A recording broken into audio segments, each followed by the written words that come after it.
दुनिया ये सदाकत में तेरे नाम रहेगा,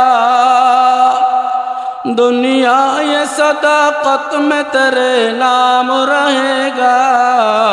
सिद्दीक तेरे नाम से इस्लाम रहेगा, सिद्दीक तेरे नाम से इस्लाम रहेगा। दुनिया ये अदालत में तेरे नाम रहेगा, दुनिया ये अदालत में तेरे नाम रहेगा। फारूक तेरे नाम से इस्लाम रहेगा, फारूक तेरे नाम से इस्लाम रहेगा। दुनिया ये मुअज्जिन में तेरे नाम रहेगा, दुनिया ये मुअज्जिन में तेरे नाम रहेगा। बेलाल तेरे नाम से इस्लाम रहेगा, बेलाल तेरे नाम से इस्लाम रहेगा। अल्हम्दुलिल्लाहि वकफा वसलाम अला इबादिहिल्लज़ीना इस्तफ़ा।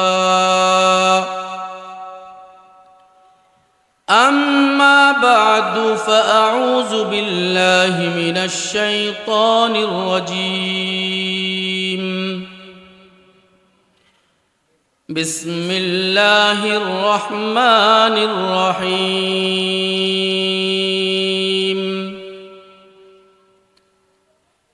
वइबादुर रहमानिल्लज़ीना यमशूना अलल अर्दि हौना वइज़ा ख़ातबहुमुल जाहिलून क़ालू सलामा। क़ाल अन्नबिय्यु सल्लल्लाहु अलैहि वसल्लम मन तवाज़अ लिल्लाह रफ़अहु अल्लाह औ कमा क़ाल अलैहि अस्सलातु वस्सलाम।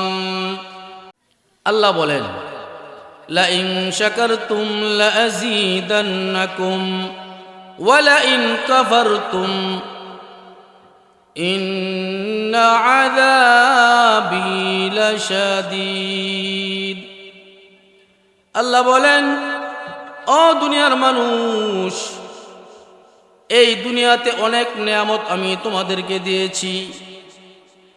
তুমি তোমার দেহ, তুমি তোমার বডিটার দিকে নজর করে দেখো, আমি আল্লাহ তোমাকে কত নেয়ামত দান করেছি। যার চোখ নাই তার দিকে চেয়ে দেখো, আমি আল্লাহ তোমাকে 2 চোখ দিয়েছি। তোমার মতোই মানুষ, সে তার চোখ দিয়ে দেখতে পায় না, কিন্তু তুমি তোমার চোখ দিয়া এই দুনিয়ার সব কিছু আমার সৌন্দর্য দেখতেছ, ঠিক কিনা? শুধু চক্ষু একটা নিয়ামত, কান একটা নিয়ামত, নাক একটা নিয়ামত, জিহ্বা একটা নিয়ামত, শরীরের প্রত্যেকটা অঙ্গ প্রত্যঙ্গ নিয়ামত। জোরে বলেন ঠিক কিনা? এই যে শ্বাস প্রশ্বাস নেই, একবার নেই আরেকবার বের করি, এটাও আল্লাহ তাআলার নিয়ামত। আসমান এবং জমিন এই দুইটার মধ্যবর্তী যা কিছু আছে ওগুলির দিকে তাকানোর প্রয়োজন নাই বান্দা, শুধু তুমি তোমার দিকে তাকাও। যদি তুমি তোমার দিকে তাকাও তাহলে মালিকের এবং রবের পরিচয় পেয়ে যাইবা। মান আরাফা নাফসাহু আরাফা রব্বাহু। যে ব্যক্তি নিজে নিজকে চিনল, আল্লাহ তাআলাকে সে চিনে ফেলবে। সুবহানাল্লাহ বলেন। হাজারো লক্ষ নিয়ামতের মধ্যে আমরা ডুবে আছি।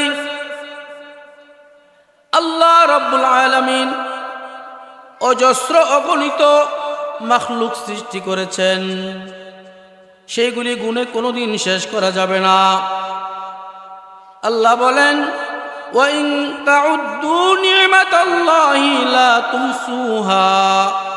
বান্দা, আমি আল্লাহর নিয়ামতকে যদি তোমরা গণনা করো, কখনোই তোমরা গণনা করে শেষ করতে পারবে না। বান্দা আমার এই নেয়ামত পাইয়া যদি আমি আল্লাহর নেয়ামতের শুকরিয়া আদায় করো, আল্লাহ বলেন লা আযীদান্নাকুম, আমি আল্লাহ তোমাদেরকে সেই নেয়ামত বাড়াইয়া দিব। ওয়ালা ইন কাফারতুম ইন্না আযাবি লাশাদীদ। বান্দা ওই নেয়ামতকে পাইয়া যদি নেয়ামতের না শুকরিয়া করো, আমি আল্লাহ তোমাদের কাছ থেকে নেয়ামতকে ছিনাই নিব এবং কঠিন থেকে কঠিন আযাবের মধ্যে গ্রেফতার করব। নাউযুবিল্লাহ। এই জন্য সবসময় আল্লাহ পাক যাকে যে অবস্থায় রেখেছেন সে অবস্থায় আল্লাহ পাকের নিয়ামতের শুকরিয়া আদায় করব ইনশাআল্লাহ। আল্লাহ তাআলা আমাদের সবাইকে সর্বদা আল্লাহ পাকের শুকরগুজার বান্দা হওয়ার তৌফিক দান করুক। সকলে বলেন আমিন।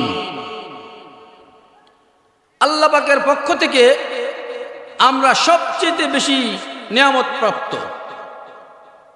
কিভাবে? আমরা কার উম্মত? বলেন কার উম্মত? বিশ্ব নবী।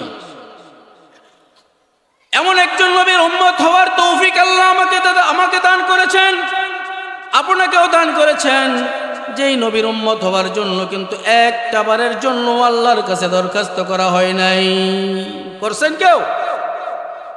বিনা দরখাস্তে আমার আল্লাহ আমাকে এবং আপনাদেরকে এমন একজন নবীর উম্মত হইয়া দুনিয়াতে আসার তৌফিক দান করেছেন, যেই নবী হইল নবীদের নবী, যেই নবী হইল সাইয়্যিদুল আম্বিয়া, যেই নবী যতক্ষণ পর্যন্ত জান্নাতের মধ্যে গিয়া জান্নাতের দরওয়াজার তালা না খুলবে ততক্ষণ পর্যন্ত আল্লাহর জান্নাতে কেউ যাইতে পারবে না।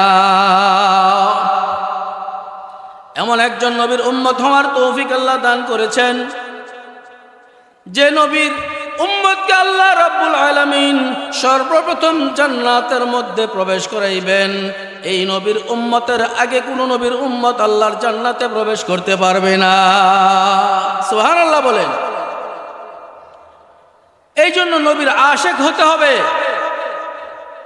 যেই নবীর উসিলায় আমি আর আপনি দুনিয়াতে আসলাম, যেই নবীর উসিলায় আমি আর আপনি জান্নাতে যাব। নবীর উসিলা ছাড়া, নবীর সুপারিশ ছাড়া জান্নাতে কি যাওয়া যাবে? যাওয়া যাবে না। এই জন্য নবীর মহব্বত অন্তরের মধ্যে থাকতে হবে। জোরে বলেন ঠিক কিনা?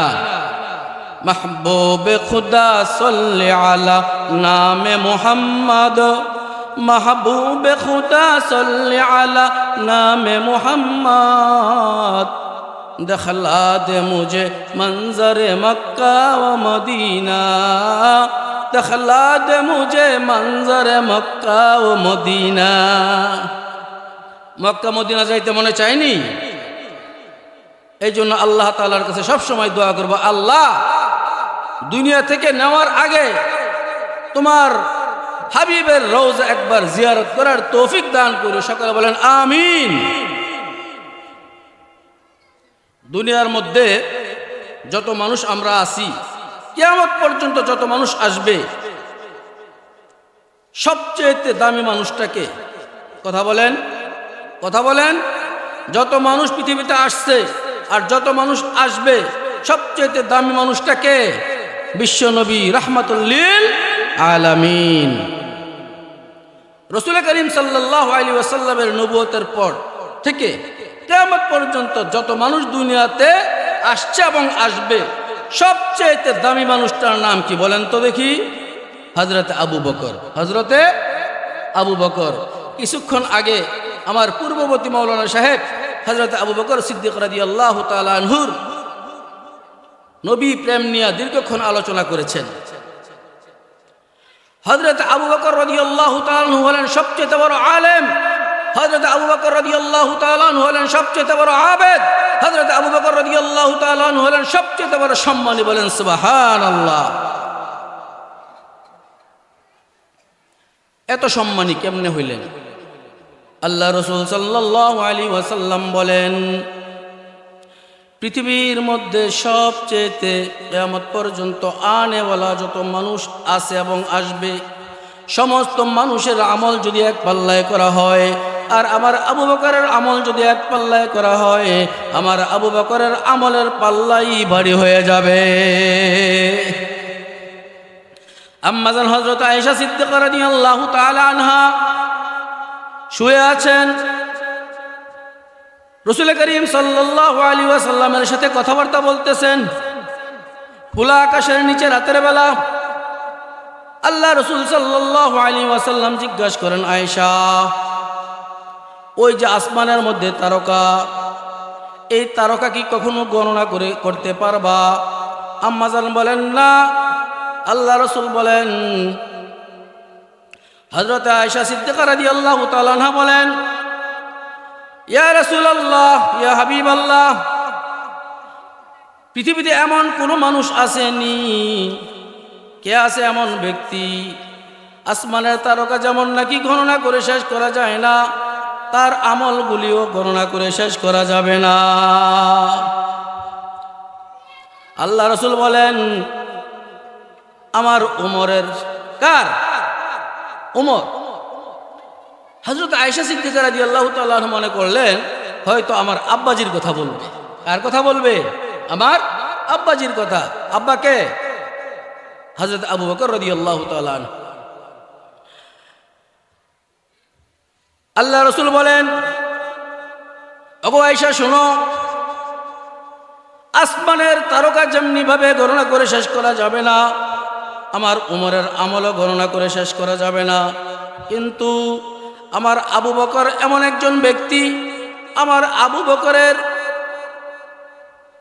আমি যে হিজরত করেছিলাম, হিজরতের রাত্রির বেলার যে আমলগুলো আছে, ওই আমলগুলো যদি এক পাল্লায় রাখা হয়, আর আমার ওমরের সারা জীবনের আমল যদি এক পাল্লায় রাখা হয়, আমার আবু বকরের হিজরতের রাতের আমলের পাল্লাই ভারী হয়ে যাবে। হযরত আয়েশা সিদ্দিকা রাদিয়াল্লাহু তাআলা আনহা খুশি হয়ে গেলেন। এই হইল আবু বকর, এত মান এত মর্যাদা কেমনে হইল? হযরত আবু বকর সিদ্দিক রাদিয়াল্লাহু তাআলা জিজ্ঞাসা করে, ইয়া রাসূলুল্লাহ, এই যে জান্নাত, জান্নাত যে 8টা জান্নাত আছে, 8টা জান্নাতের 8টা দরওয়াজা আছে, এমন কোন মানুষ আসেনি যে 8টা জান্নাতের দরওয়াজা, তার ভিতরে প্রবেশ করার জন্য জান্নাতের দরজাগুলি ডাকতে থাকবে। আল্লাহ রাসূল বলে, আবু বকর, তুমি সেই ব্যক্তি, জান্নাতের 8টি দরওয়াজা তোমাকে জান্নাতের মধ্যে প্রবেশ করার জন্য ডাকতে থাকবে। বলেন সুবহানাল্লাহ। এই হলো আবু বকর। হযরত আবু বকরের এত শ্রেষ্ঠত্ব কেন? আল্লাহ রাসূল বললেন যে উমরের সারা জীবনের আমল আবু বকরের হিজরতের রাতের আমলের চেয়েও দামি। বলেন সুবহানাল্লাহ। আল্লাহ রাসূল সাল্লাল্লাহু আলাইহি ওয়াসাল্লাম বলেন, আবু বকর, মনে হয় হিজরত করা লাগবে, একটু প্রস্তুত থাইকো। হযরত আবু বকর রাদিয়াল্লাহু তাআলা আনহু সেদিন থেকেই প্রস্তুতি গ্রহণ করলেন। দীর্ঘ 40 দিন পর আল্লাহর পক্ষ থেকে হিজরতের অনুমতি পাইয়া আল্লাহ রাসূল সাল্লাল্লাহু আলাইহি ওয়াসাল্লাম একদিন রাতের বেলা আবু বকরের দরজার মধ্যে এসে নক করে। আবু বকর মাত্র একটা ডাক দেয়। আবু বকর রাদিয়াল্লাহু তাআলা আনহু ঘর থেকে বের হইয়া, আসসালামু আলাইকুম ইয়া রাসূলুল্লাহ। আল্লাহ রাসূল আশ্চর্য হয়ে গেলেন, আবু বকর, এত রাতের বেলা আমি আয়েশা তোমাকে একটা ডাক দিলাম, একটা ডাক দেওয়ার সাথে সাথেই আবু বকর তুমি ঘর থেকে বের হয়ে আসলা, ব্যাপারটা কি? হযরত আবু বকর বলেন, ইয়া রাসূলুল্লাহ, ইয়া হাবিবাল্লাহ, আপনি যেদিন আমাকে প্রস্তুত থাকার জন্য বলছিলেন, আজ থেকে 40 দিন পূর্বে, এই 40 দিন পর্যন্ত রাতের বেলা 1 মিনিটের জন্য আমি বিছানায় পিঠ লাগাই নাই।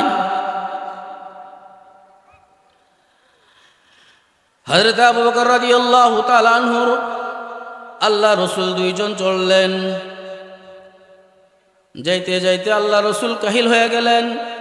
আবু বকর একবার ডানে যায়, একবার বামে যায়, একবার সামনে যায়, একবার পিছনে যায়। আল্লাহ রাসূল বললেন, এ আবু বকর, তুমি এমন করতেছো কেন? একবার ডানে যাও, একবার বামে যাও, একবার পিছনে যাও, একবার সামনে যাও, ব্যাপারটা কি? আবু বকর রাদিয়াল্লাহু তাআলা আনহু বলে, ইয়া রাসূলুল্লাহ, আপনার তো চতুর্দিকে এই শত্রু, আপনি যখন সামনে দিয়ে হাইটা যান, এই তো মনে হয় বাম দিক থেকে আপনাকে বর্ষা নিক্ষেপ করতেছে শত্রুরা, এই জন্য আমি বাম দিকে দৌড় দেই। আবার মনে হয় ডান দিক থেকে শত্রুরা বর্ষা নিক্ষেপ করতেছে, এই জন্য আমি বাম দিকে দৌড় দেই। আবার মনে হয় পিছন দিক থেকে বর্ষা নিক্ষেপ করতেছে, আমি পিছন দিকে দৌড় দেই। আবার মনে হয় শত্রুরা সামনের দিক থেকে আপনার উপর বর্ষা নিক্ষেপ করতেছে, এই জন্য আমি সামনের দিকে দৌড়ে যাই। গারে সুরের মধ্যে গেলেন, হাজার হাজার ফুট উঁচা। আল্লাহ রসুল সাল্লাল্লাহু আলাইহি ওয়াসাল্লাম কাইল হয়ে গেছে, দুর্বল মানুষ। আবু বকর পিঠি নিয়ে রসুলকে এত বড় পাহাড় বাইরে উপরে উঠলেন, উভয়জন কাহিল হয়ে গেল। সেই গর্তের মধ্যে আল্লাহ রসুল সাল্লাল্লাহু আলাইহি ওয়াসাল্লাম এবং আবু বকর রাদিয়াল্লাহু তাআলা আনহু উভয়জন ঢুকলেন। ওই ঘরের ভিতরে অপরিচ্ছন্ন ছিল, আবু বকর পরিষ্কার করলেন। বিভিন্ন গর্ত ছিল, যা ছিল তা দিয়ে আবু বকর গর্তগুলি বন্ধ করলেন। একটা গর্ত মাত্র বাকি রইল। কয়টা গর্ত? একটা গর্ত মাত্র বাকি রইল।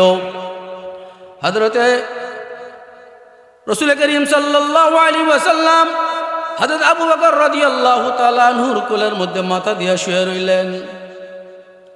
দীর্ঘ ক্লান্ত, দীর্ঘ রাস্তা, শরীর ক্লান্ত, আল্লাহ রসুল ঘুমাইতেছেন। এমন অবস্থায় হযরত আবু বকর রাদিয়াল্লাহু তাআলা আনহু আল্লাহ রসুলের চেহারার দিকে তাকাই রইলেন।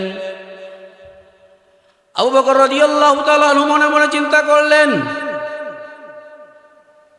বিভিন্ন সময় বিভিন্ন ব্যস্ততার কারণে রসুলের চেহারার দিকে দীর্ঘ সময় তাকায় থাকতে পারি না। আজকে সুবর্ণ সুযোগ পেয়েছি, এই আমার কোলের মধ্যে আল্লাহ রসুল ঘুমাইছেন। এই যে আবু বকর রাদিয়াল্লাহু তাআলা আনহুর চক্ষুটা আল্লাহ রসুলের চেহারার দিকে তাকাইছে, একটা মুহূর্তের জন্য চক্ষুটা এদিক সেদিক নড়ে না। সবগুলি গর্ত বন্ধ, একটা মাত্র গর্ত খোলা। এখন সেই গর্তটা কিভাবে বন্ধ করবে? হয়তোবা এই গর্ত দিয়া সাপ কিংবা বিষাক্ত কোনো কিছু রসুলকে আক্রমণ করতে পারে। তাই আবু বকর পা দিয়া সেই গর্তটাকে এরকম ভাবে বন্ধ করে রাখছে।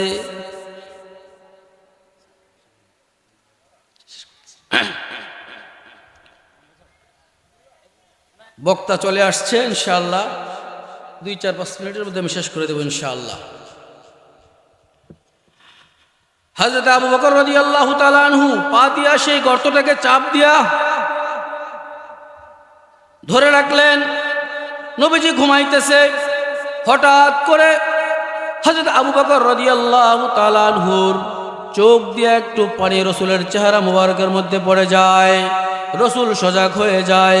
আবু বকর, মনে হয় তুমি কাঁদতেছো, চোখ দিয়ে পানি আসতেছে কেন, কি ব্যাপার? হযরত আবু বকর বলেন, আমার পায়ের মধ্যে সাপে কাটছে। সাপের বিষ এত বেশি প্রখর, আমি আর সইতে পারতেছিলাম না ইয়া রাসূলুল্লাহ। আল্লাহ রসুল সাল্লাল্লাহু আলাইহি ওয়াসাল্লাম জবান মোবারক থেকে একটু থুতু মোবারক নিয়ে আবু বকর রাদিয়াল্লাহু তাআলা আনহুর সেই পায়ে কাটা স্থানে লাগাই দিছেন। সাথে সাথে আবু বকর রাদিয়াল্লাহু তাআলা আনহুর পায়ের বিষ পানি হয়ে যায়। সুবহানাল্লাহ বলেন। আল্লাহ রসুল জিজ্ঞাসা করে, এই সাপ, কি এমন অপরাধ করেছিল আবু বকর, তুই আমার সেই নিরাপদ গর্তের মধ্যে এসে আবু বকরের পায়ের মধ্যে তুই চুবল দিলি?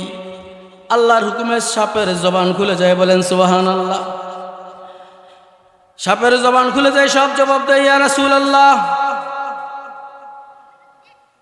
তাওরাতের কোন এক আলেমের কাছে আমি শুনেছিলাম আপনি নাকি কোনো এক সময় এই গর্তের মধ্যে আইসা আশ্রয় গ্রহণ করবেন। তখন থেকে আমি নিয়ত করেছিলাম, গো আল্লাহর রসুল, আপনি বিশ্ব নবী, আপনি নবীদের নবী, আপনি সাইয়্যিদুল আম্বিয়া, ইয়া রাসূলুল্লাহ, আপনি যখন এই গর্তের মধ্যে আসবেন, এই গুহার মধ্যে আসবেন, আমি সাপ দুই নয়ন ভরে আপনাকে দেখব।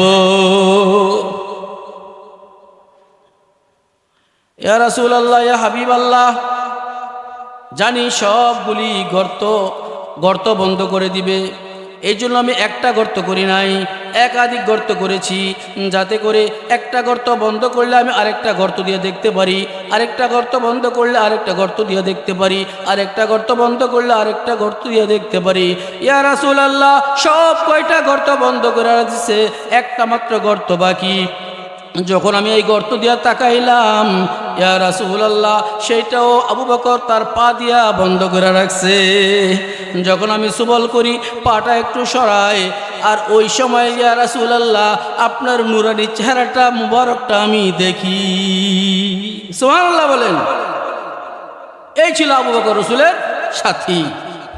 দুনিয়ায়ে সদাকত মে তেরে নাম রহেগা,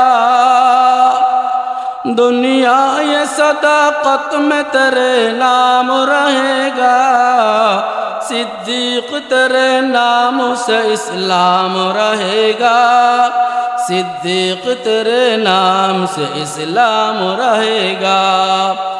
दुनिया ये अदालत में तेरे नाम रहेगा, दुनिया ये अदालत में तेरे नाम रहेगा,